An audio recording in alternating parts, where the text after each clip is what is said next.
Military take की दुनिया rivalry से भरी है। F-22 versus Su-57, आर्माटा versus Abrams. लेकिन आज हम थोड़े अलग तरह के मुकाबले के बारे में बात करेंगे। आई हार्पी वर्सेस रडरम मिसाइल।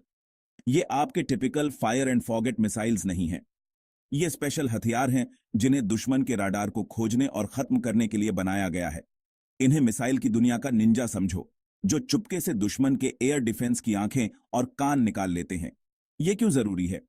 क्योंकि आज की लड़ाई में जो पहले दुश्मन को देख लेता है, अक्सर वही जीतता है। लेकिन राडार मार मिसाइलों की वजह से यह एडवांटेज बनाए रखना बहुत मुश्किल हो जाता है। तो तैयार हो जाइए, हम हार्पी और रडरम के बारे में जानेंगे, उनकी तकनीक, रणनीति और इन साइलेंट हंटर्स के असर के बारे में। सबसे पहले हमारे पास आई हार्पी है, जो इजराइल के मिलिट्री इंडस्ट्रियल कॉम्प्लेक्स का बनाया हुआ है। यह आपकी टिपिकल मिसाइल नहीं है। यह एक ड्रोन की तरह है जिसमें बहुत एक्सप्लोसिव पर्सनैलिटी है। हार्पी एक लॉइटरिंग म्यूनिशन है, मतलब यह एक जगह पर घंटों तक रुक सकती है और अपने शिकार का इंतजार कर सकती है। और इसका शिकार क्या है? दुश्मन के राडार सिस्टम। हार्पी में एक सोफिस्टिकेटेड सीकर लगा होता है जो राडार सिग्नल को खोज लेता है। एक बार जब यह अपने टारगेट को लॉक कर लेता है, तो यह सिर्फ फायर एंड फॉरगेट नहीं करता, यह कमिकाजे की तरह उस राडार पर खुद को गिरा देता है। हार्पी असली लड़ाई में भी इस्तेमाल हो चुका है। खास तौर पर अजरबैजान ने इसका इस्तेमाल आर्मीनियन एयर डिफेंस सिस्टम के खिलाफ किया था और उसके नतीजे बहुत ही अच्छे रहे थे। इसी रियल वर्ल्ड एक्सपीरियंस की वजह से हार्पी इलेक्ट्रॉनिक वॉरफेयर में एक खतरनाक हथियार बन गया है। अब नजर डालते हैं न्यूकमर रडरम 1 पर, जिसे इंडिया के defence research and development organisation DRDO ने बनाया है। रडरम हार्पी से बिल्कुल अलग है। यह एक fire and forget anti radiation missile है, मतलब एक बार लॉन्च करने के बाद यह खुद ही अपने टारगेट को ढूंढकर खत्म कर देती है। रुड्रम को सुखोई Su-30 MKI जैसे एयरक्राफ्ट से लॉन्च करने के लिए बनाया गया है, जिससे इसकी रेंज और फ्लेक्सिबिलिटी बहुत ज्यादा है। इसका एडवांस्ड सीकर कई तरह की रेडर फ्रीक्वेंसीज को पकड़ सकता है, जिससे यह दुश्मन के एयर डिफेंस को खत्म करने के लिए एक उपयोगी हथियार बन जाता है। हालांकि रुड्रम को हार्पी जितना असली लड़ाई में इस्तेमाल नहीं किया गया है, लेकिन यह इंडिया की इंडिजिनस मिसाइल कैपेबिलिटीज के लिए एक बड़ी छलांग है। यह इस बात का साफ संकेत है कि इंडिया अपनी खुद की कटिंग एज वेपनरी डेवलप करने के लिए सीरियस है, ताकि वह रीजनल थ्रेट्स का मुकाबला कर सके। तो अब बारी है असली मुकाबले की, हार्पी वर्सेस रुड्रम। दोनों मिसाइलों को एक ही काम के लिए बनाया गया है, राडार को खत्म करना, लेकिन दोनों इसे अलग अलग तरीके से करती हैं। हार्पी अपनी लॉइटरिंग कैपेबिलिटी के साथ एक शिकारी की तरह है, जो वार करने के लिए सही मौके का इंतजार करता है।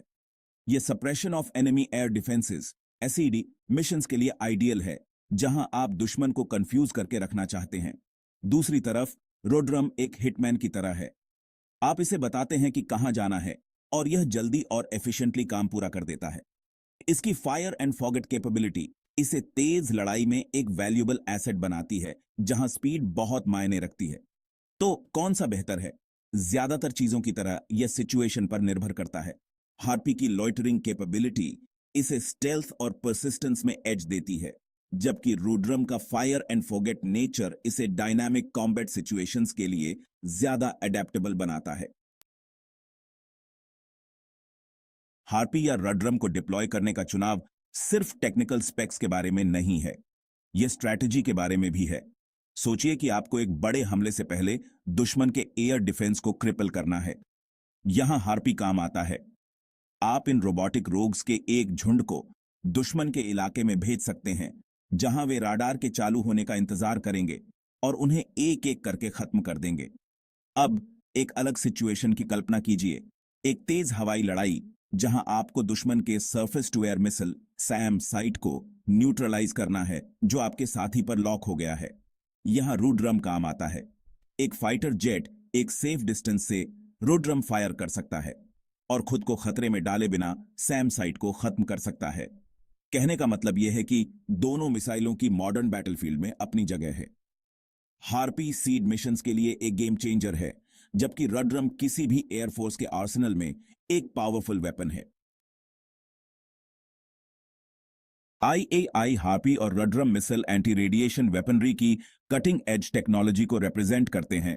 ये हमें स्मार्टर, मोर ऑटोनोमस वेपन्स की तरफ बढ़ते हुए ट्रेंड को दिखाते हैं, जो पिन पॉइंट एक्यूरेसी के साथ दुश्मन के क्रिटिकल इंफ्रास्ट्रक्चर को खत्म कर सकते हैं। जैसे जैसे टेक्नोलॉजी आगे बढ़ेगी, हम और भी सोफिस्टिकेटेड रेडर किलिंग मिसाइल्स देखेंगे, शायद ऐसे भी जो एक दूसरे के साथ मिलकर दुश्मन के बचाव को पूरी तरह से खत्म कर सकें। एक बात तो पक्की है, इलेक्ट्रॉनिक वॉरफेयर के इस खेल में ये साइलेंट हंटर्स यहां टिक